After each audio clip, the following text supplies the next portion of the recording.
everybody, welcome to brunch.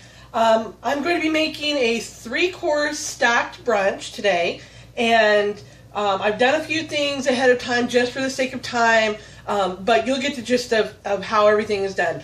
This right here is our Profusion grater. It also is a mincer, a slicer. It's absolutely wonderful. It locks right down onto your countertop. Let me show you how easy it is to put together.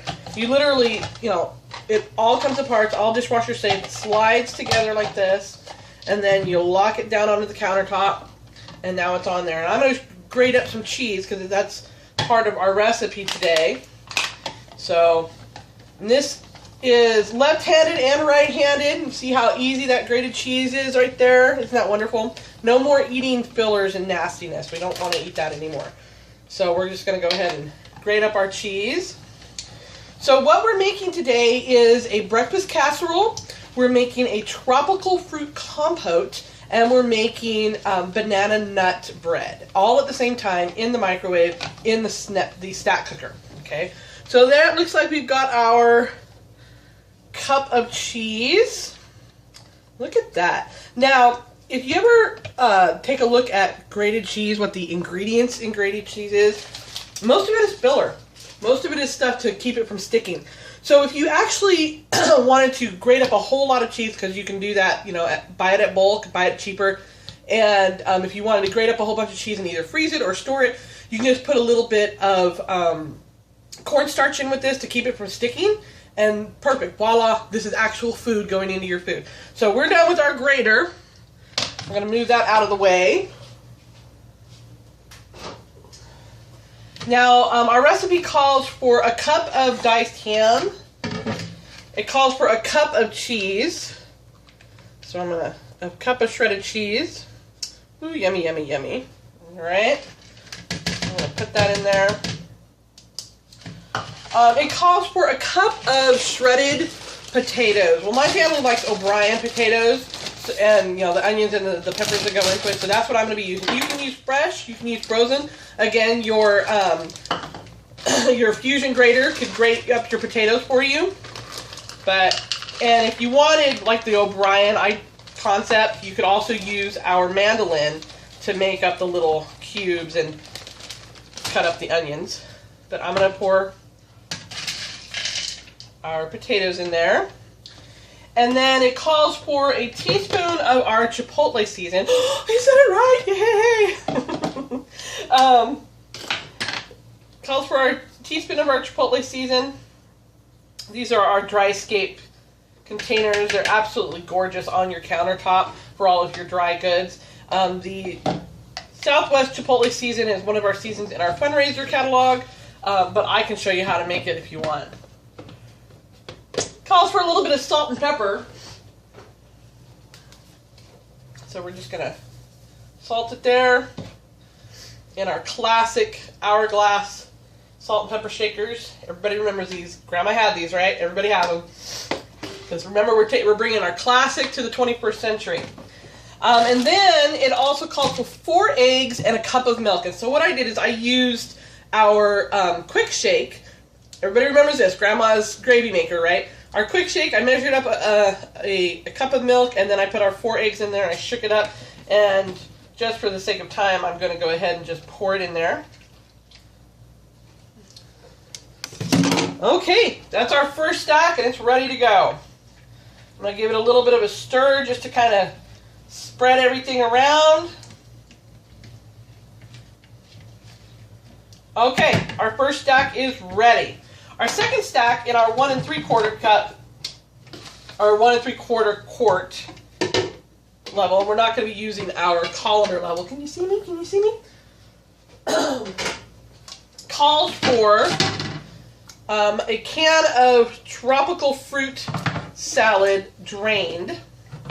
So we're going to open that and drain it.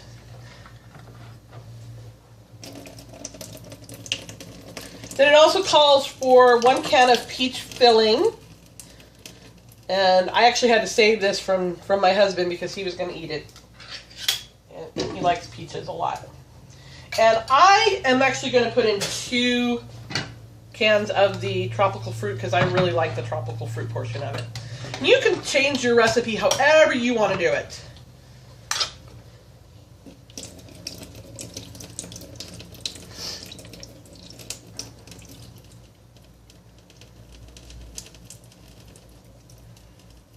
Alright, that's good and drained.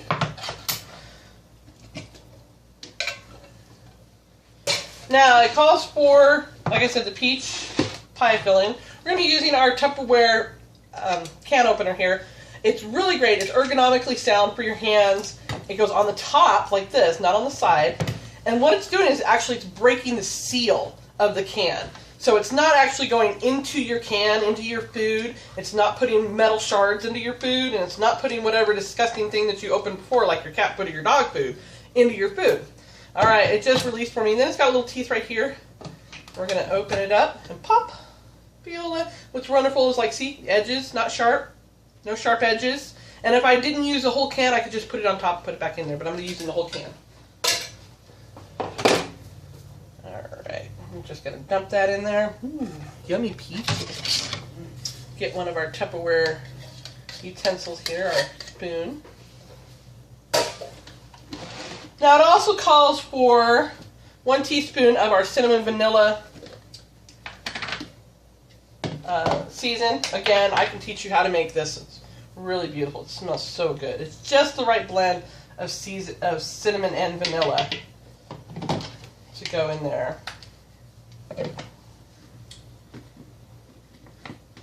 Trying to do this as quickly as I possibly can for you guys so you can get back to the party.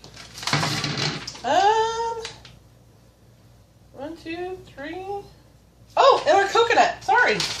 I pre-toasted our coconut in our Micro Pro grill. That's right. This is a metal grill. It goes in the microwave. It can do casseroles. It can grill things. And so I just toasted up our coconut. Oh, it smells so good. And I'm just going to slide that down in there.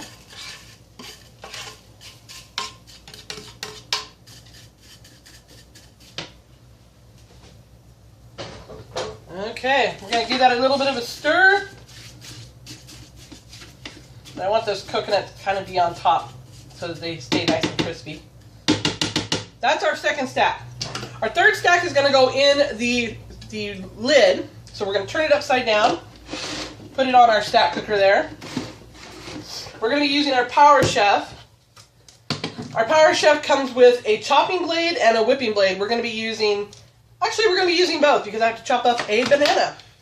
How many of you guys have had bananas that went bad? Well, didn't go bad, but got super ripe on you, right? Well, that's what we have today. We have a super ripe banana. Everybody remembers the Chiquita banana song? Yeah. When they're flecked with brown and have a golden hue, bananas are the best and they're the best for you. Yes, I sang that song when I was in middle school and I still remember it. So we're going to just break it up in there.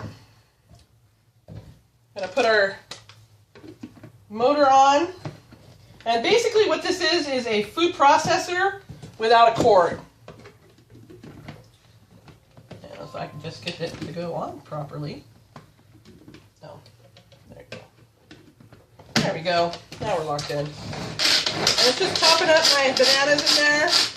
See how we got a nice good chop on our bananas? Just a couple pulls.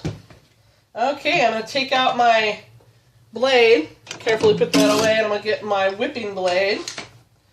Put that down in there.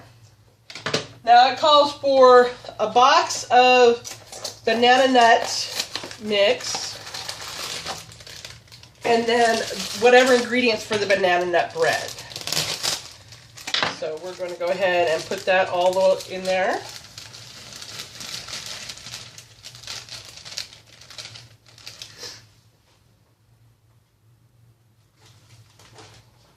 Calls for 1/3 cup of oil and 1/2 cup of water. These are wonderful measuring spoons, by the way. Absolutely great. You get all 6 measurements, so when you're baking you get that 2/3 and that 3/4 cup. The measurements are ingrained into the cup, so they're not going to scrub off on you and you're not going to know what the size is. Sorry, you're going to listen to my water run. Put our water in there. right now they're actually on sale. When you buy the cups, you get the measuring spoons for free. So, you gotta remember that. It's a good idea. 3 eggs. And for this recipe, you know, if you're gluten-free, you can definitely use a gluten-free recipe box. But this house isn't gluten-free yet, so I'm gonna go ahead and just use a, you know, regular leaded. Almost ready to put this in the microwave here. And then we'll get back to the party. And I'll show you guys the outcome later. But I'm going to use my whip here. And you see, every time you pull it, it does 3 times the work. It goes around 3 times in there. So it's just getting it all good and whipped up for us, just the way we like. And you know what? I forgot. This one actually calls for the cinnamon vanilla as well. So I'm going to put that in there. Because we want to have a similar aroma going on. Get that all whipped up and into the microwave. So it goes into the microwave. The bottom 2 go into the microwave for 10 minutes. Anywhere 15 to 20 minutes. The top one, 5 minutes left, you're going to go ahead and put the lid on for 5 minutes for the cake. See? Oh, that smells like Grandma's house. Woo, that smells like Grandma's house. All right. Get that down in there. I'm actually going to spray my pan just a little bit here with a little Pam. You can also butter it.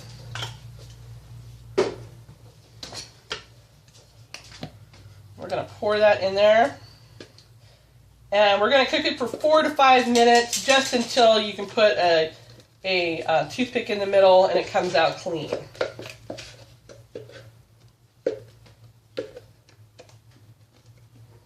All right. So I'm going to pop this in the microwave. Get back to the party. What are you waiting around here for? Bye.